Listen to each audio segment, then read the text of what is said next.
Família, um projeto de Deus. Eu saúdo todos os que nos assistem com a paz do Senhor Jesus. Nós estamos começando agora mais uma edição do programa Família, um projeto de Deus. Um programa que é feito para você que vive em família, que está com a sua família, você que tem a família toda na presença do Senhor, você que eventualmente não tem ainda, mas que tem orado por esse motivo, pedido ao Senhor para abençoar a sua família. Nós estamos sempre aqui transmitindo com um conteúdo inédito toda sexta-feira, através do nosso canal no YouTube e também do canal 126, sistema de transmissão via satélite, sistema aberto de transmissão via satélite, e temos também reprises ao longo da semana para quem nos assiste pela TV, por esse canal que nós acabamos de falar. E nós começamos mais uma edição desse programa, e você vê agora aqui quem está presente, participando desse programa junto conosco. Nós temos aqui mais uma vez os companheiros que estivemos na semana passada. Aliás, se você não assistiu o programa da semana passada, eu recomendo que você assista.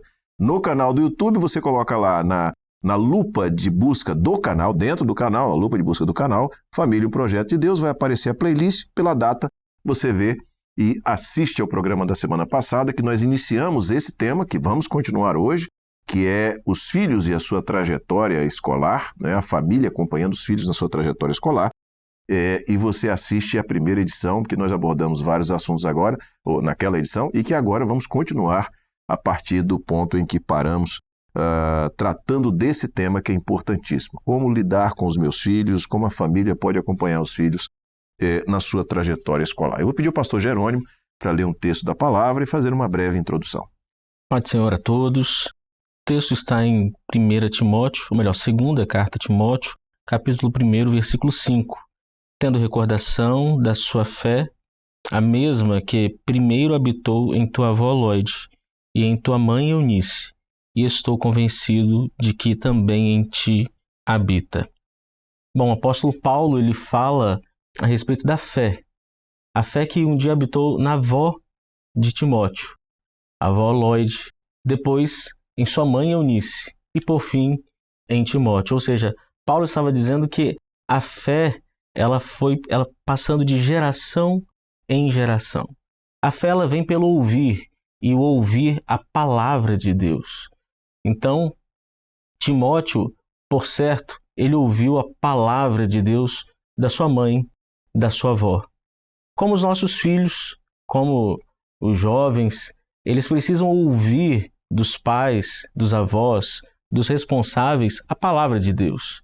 Porque assim, a fé que um dia foi gerada em nós também está sendo e também será gerada nos nossos filhos. Amém. A fé e a experiência com Deus, então, é uma herança que nós podemos passar para os nossos filhos, né? Desde muito jovens, né? Desde o início. Há experiências, inclusive, no louvor, né, nas crianças ainda na fase gestacional, né, onde a mãe está sempre cantando um louvor e tal, e isso fica na memória da criança, né, a partir do momento que ela já se desenvolve a capacidade auditiva, ela vai percebendo a audição, a vibração e tudo mais, e isso há casos de crianças que, inclusive, depois de nascerem, acalmam-se com aquele louvor que elas ouviam, que a mãe gostava de cantar. Então, é uma herança que a gente vai passando para os filhos desde a fase gestacional. Eu não tinha apresentado ainda, me furtei de apresentar os presentes, os companheiros que estão aqui, o Willer, o Jerônimo e o Adriano, pastores que estão conosco aqui, e que cada um tem uma percepção do seu dia a dia voltada para a educação e para os jovens, né, de maneira peculiar.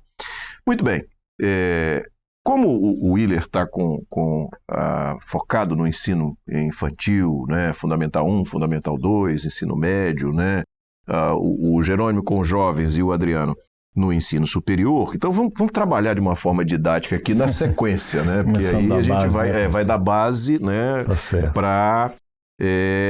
para o crescimento. Willer, o que o Jerônimo acabou de colocar é importantíssimo. Na semana passada nós vimos aqui alguns aspectos sobre a realidade escolar nos seus suas mais diversas fases.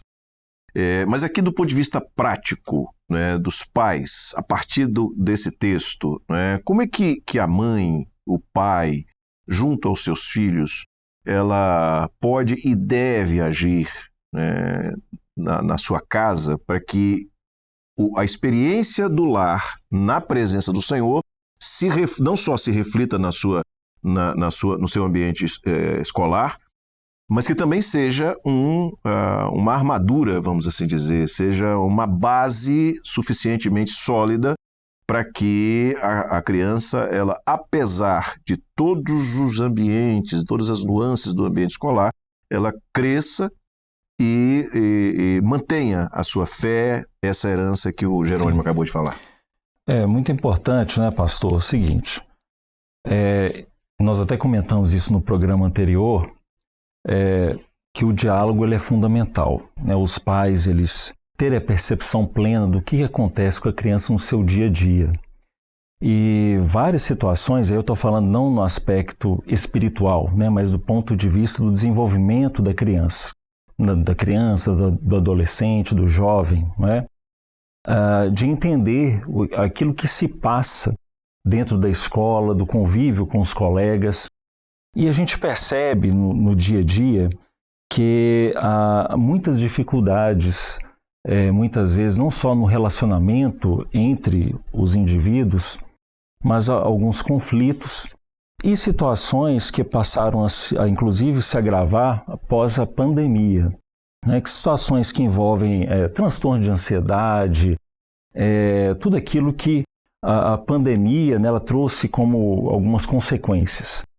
E os pais, é muito importante entender como que está o desenvolvimento da criança, do adolescente, do jovem, não apenas no aspecto do seu desenvolvimento em termos de nota, de aprovação, mas como que essas crianças elas estão no relacionamento. Porque cada vez mais, nos nossos dias, né, tem surgido problemas de ordem emocional, problemas muitas vezes que estão relacionados à parte psicológica. E esse acompanhamento dos pais ele é fundamental até para que ele consiga uma ajuda profissional.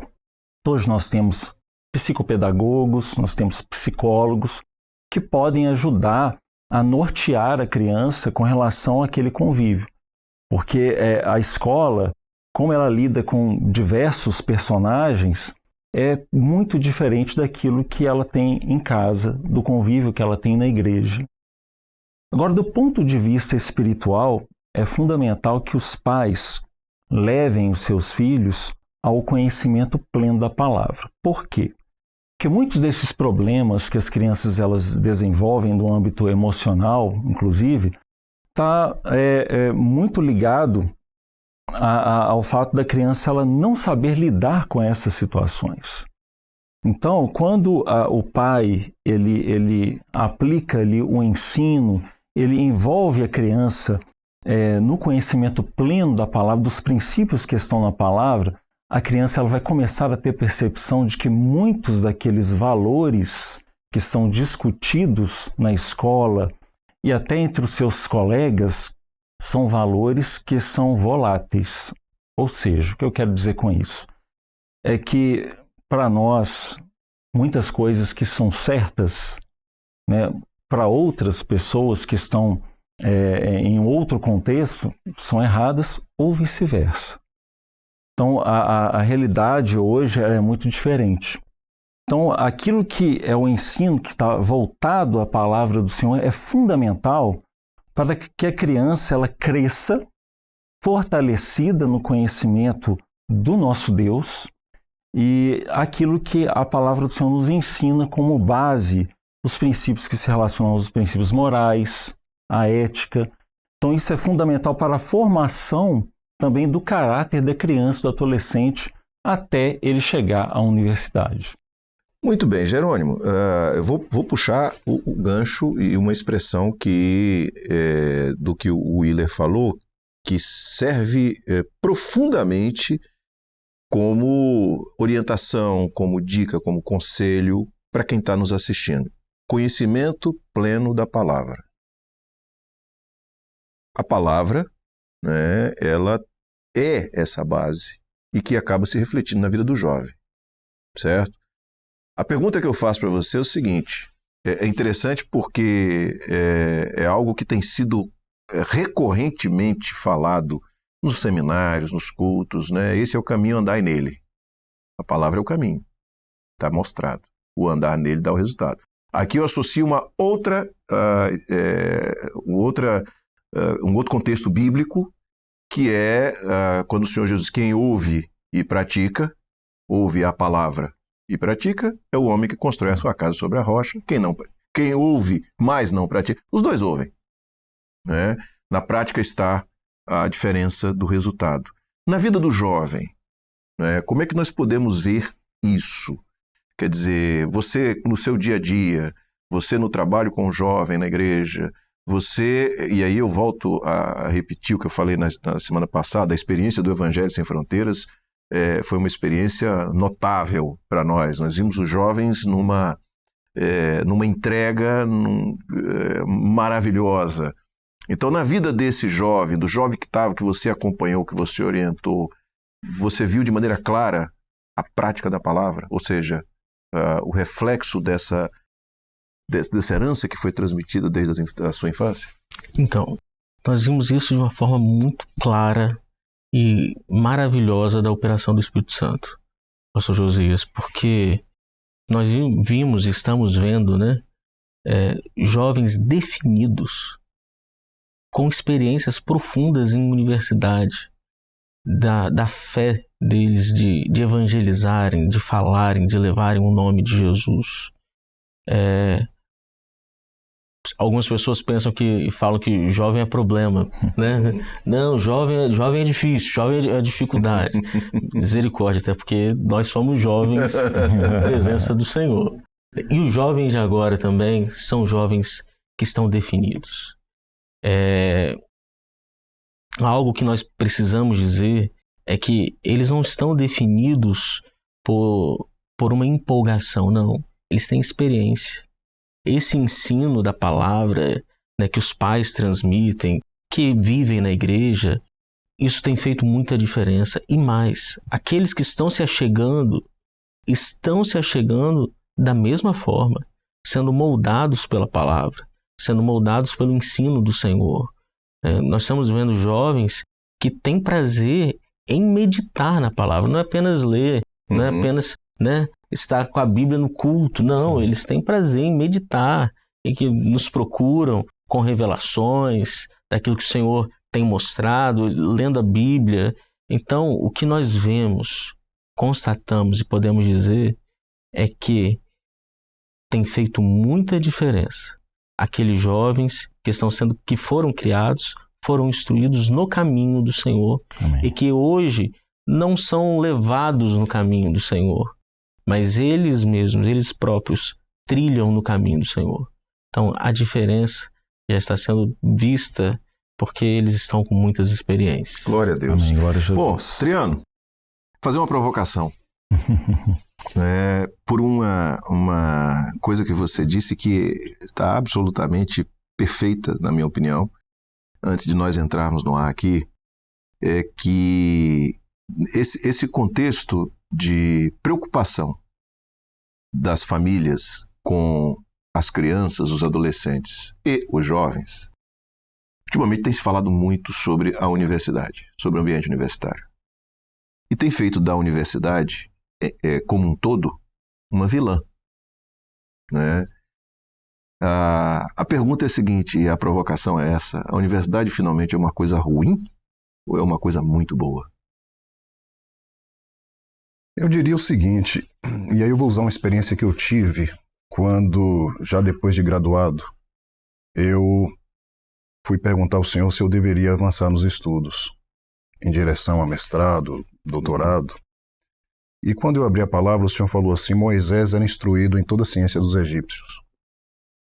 Bom, se Moisés era instruído em toda a ciência dos egípcios, e mesmo com toda essa ciência no seu intelecto, ele se manteve firme, é porque alguma outra coisa da parte de Deus o preparou para enfrentar tudo aquilo que era oposição à palavra. Uhum. Então, às vezes eu vejo o pai preocupado com a universidade, os professores ensinando, como se quisesse encontrar na universidade uma parceria para ajudá-los em relação à fortificação da fé, quando a universidade não tem esse papel. O papel da universidade, por incrível que pareça, e talvez aqui vá uma má notícia, é provocar incerteza. Por outro lado, a palavra nos dá uma certeza. Então, se você vai enfrentar a universidade, você tem que ver que não é a universidade que é a sua inimiga, né? A nossa luta não é contra a carne, mas contra as potestades, né? Isso. Diz a palavra de Deus. Nós temos que estar bem estruturados, bem armados, para poder enfrentar uma instituição ou um sistema educacional que cada vez mais está preocupado, de fato, com outros valores, que não são os nossos valores. Então, nós, às vezes, corremos o risco de dar ênfase demais aos ensinos que são trazidos de diversas ordens do lado universitário, quando, muitas vezes, o que nós temos que fazer é nos fortificar. Eu gostaria de aproveitar, até por conta do texto que o Jerônimo trouxe, que falou da fé da avó Lloyd e da mãe Eunice, e às vezes a gente ouve falar que Deus não tem neto. A fé da Lloyd, amém, foi transmitida, e isso é uma bênção, porque a gente tem que falar, tem que trabalhar, acompanhar os filhos. Mas qual a garantia que nós temos de que essa fé vai realmente chegar nos nossos filhos? Se essa fé habitou em nós, pais, habitou nos avós? Na verdade, depende de uma aceitação dos nossos filhos. Nossos filhos têm que, em algum momento, aceitar o chamado. Não vai ser algo automático. Eles têm que ter uma experiência de salvação. Eles têm que ter uma experiência. De fato, nós temos que transmitir essa herança. Mas nós precisamos contar com a operação do Espírito Santo. Porque só o Espírito Santo que vai fazer com que todo aquele trabalho que nós tivemos de falar da palavra para os nossos filhos, de levar na EBD, levar no Manaim, unidos em família, realmente tenha como destino final uma verdadeira experiência com Deus. Porque quem converte, alguns pais falam assim, mas pastor, eu já fiz de tudo, mas eu não consigo converter os filhos. Uhum. Claro, quem converte é o Espírito Santo, não é você que vai converter.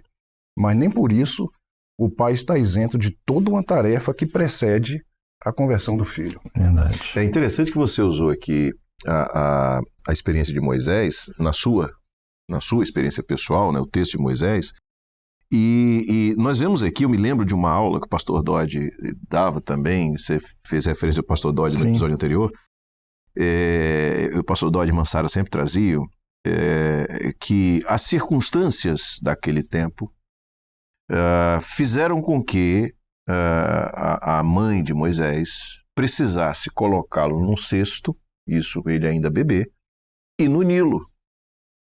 Né? E olha o que vinha pela frente. Né? Deus interveio, fez com que Moisés voltasse para sua própria mãe, e ali ele fosse amamentado, e ali ele tivesse as primeiras orientações. Depois ele vai para dentro do palácio e vai viver uma realidade de aprendizado sobre... Porque, do ponto de vista da cultura antiga, não existe povo mais avançado que o egípcio daquela época. Né? De vez em quando você ouve falar que um prédio caiu aqui e ali, mas as pirâmides estão lá de pé. Até hoje, eles não tinham a tecnologia que nós temos hoje. Né? Então, o conhecimento em administração, o conhecimento em engenharia, o conhecimento em ciências, astronomia. Nós vemos as múmias que estão aí até hoje, né? Da preservação. Isso nós estamos falando de uma ciência milenar. Então, Moisés ele teve acesso a tudo isso. Tá? E não, no momento, 40 anos depois do Nilo, ele, na hora de decidir, ele decidiu, na hora de tomar a decisão, ele matou o egípcio para preservar o hebreu. E aí tem aquele resumo da vida de Moisés, né? 40 anos aprendendo a ser alguém, depois 40 anos aprendendo a ser ninguém, para depois 40 anos aprendendo a ser totalmente dependente do Senhor. Dos 120 anos de Moisés, essa foi a realidade. Mas ele enfrentou, ele aprendeu, ele foi instruído. Então, isso por conta da provocação que eu fiz, a universidade é uma coisa não só muito boa, mas necessária. Sem dúvida. Necessária para a vitória dos nossos filhos, né? Que eles passem por ela, obviamente. Há pessoas que conseguem alcançar e galgar vitórias na sua vida sem ter que ter passado pela universidade, às vezes no empreendedorismo, enfim, não quer dizer. Mas o que eu quero dizer é o seguinte, o conhecimento, ele é necessário. Tá? E o que vocês trazem aqui para reflexão é o seguinte, é você examinar todas as coisas Reter o bem. e reter o bem. É preciso passar pela universidade? Se eu tenho uma postura sólida, uma experiência sólida, né, que me foi trazida pelos meus pais, e eu enfrento a universidade com essa segurança, com esse marco na minha vida, eu vou enfrentar. Né, e é interessante, Jerônimo, porque é comum quando a gente faz aquele programa com jovens, né, eles dizerem o seguinte, os meus colegas muitas vezes me criticam por eu ser crente, mas na hora que estão no aperto eles vêm procurar para perguntar o que é que faz. Exatamente. Eu vivi isso na minha época da universidade, vocês eventualmente também, mas os jovens têm falado isso hoje, que o mundo está vivendo uma loucura tal, né, uma derrocada de valores Sim. tal, né, que...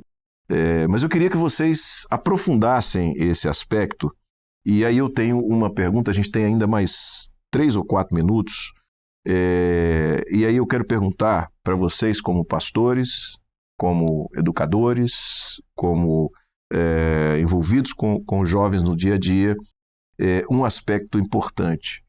O meu filho entrou na faculdade. Essa preocupação já foi abordada aqui. É à noite. Como é que eu posso ajudar? Porque ele não vai poder estar na igreja. E aí, o que é que vocês querem dizer? Eu vou dar uma palavra que eu recebi quando eu comecei a estudar à noite, recebi do meu pastor na época. A vida com Deus, ela é diferente de todas as coisas, né? Então, o que mede a sua vida espiritual não é quantas vezes você vai ao culto. É claro, quem ama o Senhor quer estar ao culto todos os dias, né? Verdade. Nós amamos os átrios da casa do Senhor, nós amamos o templo, nós amamos estar na igreja, limpar a igreja, cuidar da igreja. Mas o que mede a nossa vida espiritual não é quantas vezes nós vamos ao culto, mas é como nós estamos com Deus quando não íamos ao culto, quando não vamos ao culto.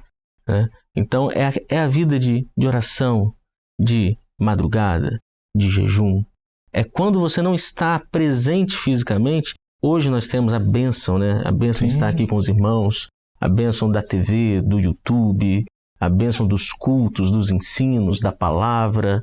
Então nós temos essa bênção aqui, né? Então o jovem, o irmão pode usar disso também, mas é quando ele não está, ele precisa estar firme no Senhor, Exatamente. Em oração, em busca, e ele vai sentir a presença de Deus, que vai sustentá-lo na faculdade. Não é algo fácil, né? Nós amamos o culto, né? E aí o pastor Jerônimo contou da experiência dele, eu também estudei à noite, e foi um período que gerou em mim muita expectativa, né? Porque até então eu estava acostumado a ir ao culto todos os dias, né? Eu cheguei adolescente na igreja, cheguei à juventude, aí chegou a universidade.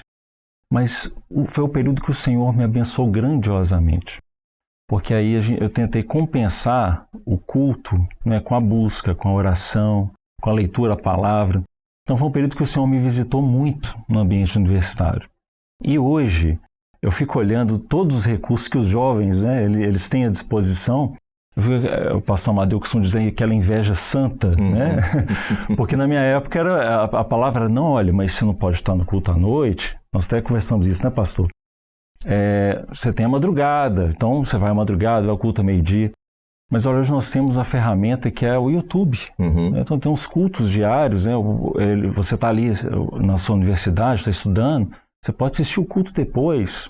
Hoje a gente tem a escola bíblica dominical, aquela dinâmica, né? Então em família, aí passa pela organização da família, né? Você criar um dia, estabelecer um horário para poder discutir a palavra, né? Para poder se aprofundar nela e automaticamente você também ter um crescimento espiritual em família, né? Então isso é fundamental e hoje nós temos inúmeros recursos à nossa disposição. Que estão à nossa disposição. Adriano, um minutinho aí para você.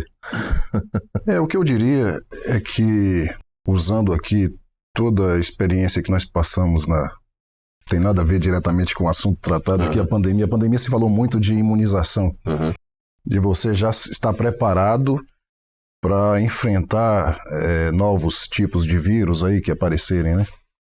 E eu digo que nós não temos que nos preocupar quando o problema surgir, quando a falsa doutrina surgir. Nossos filhos têm que estar imunizados. E isso se faz com a palavra de Deus. É a palavra de Deus que imuniza, que fortalece para que quando surgir, ele seja capaz de discernir. Porque nós não temos fórmula mágica. O sistema educacional ele é tão competente na profusão de ideias de todos os tipos, e nós, muitas vezes, o servo de Deus, simples, humilde, vai fazer o quê? Então ele tem que se imunizar com essa bênção que é a palavra de Deus. Glória a Jesus. A Joquebede, antes de colocar Moisés no cesto e no rio, betumou o cesto por dentro e por fora. Amém. Clamor dobrado, oração dobrada. E outra, né? Não largou a criança, não ficou solta, não. Miriam foi lá, acompanhou, e na hora da situação ela estava pronta a ter uma palavra. Né? Então, clamor dobrado, oração, Bíblia para os nossos filhos, coloca no Nilo, e acompanhamento, como Miriam acompanhou. Na hora certa, o livramento e a bênção vem, e o Senhor livra Moisés da morte e o alça à condição de príncipe do Egito. Josias, a nossa referência é sempre a palavra. Por mais que nós sejamos educadores, eu diria o seguinte: a gente não tem como converter os filhos. A gente não tem como transformar a água em vinho. Quem faz isso é Jesus. Isso. Mas a gente pode encher as talhas de água, né? Glória a Deus. Muito bem, está dada uma palavra aqui para a gente poder encerrar. Essa palavra é muito boa. Bom, a gente está, então, caminhando para o final dessa edição, glorificando ao Senhor pela oportunidade de estarmos juntos. Sim, porque você participa conosco. A nossa sensação, nosso sentimento aqui é que você está sentado à mesa com a gente aqui. Por isso, inclusive, esse formato. Tá? E saber que você está aí nos alegra, e saber que estamos vivendo a mesma obra nos alegra. Eu quero me despedir dos companheiros que estão aqui, com a paz do Senhor, e já deixar um convite para, em próximas oportunidades, estarmos juntos aqui. Foi uma bênção muito esclarecedora essa conversa que tivemos aqui. Muito bem. Amém. Nós aqui agradecemos o convite. Isso mesmo. Amém. Paz do Senhor. Paz do Senhor. Muito bem, a gente encerra assim essa edição do programa Família e Projeto de Deus. Se Deus quiser, na semana que vem estaremos de volta no mesmo horário para compartilharmos mais experiências com o Senhor e juntos crescermos em família na presença do nosso Senhor Deus. Eu e minha casa serviremos ao Senhor. A todos, a paz do Senhor Jesus.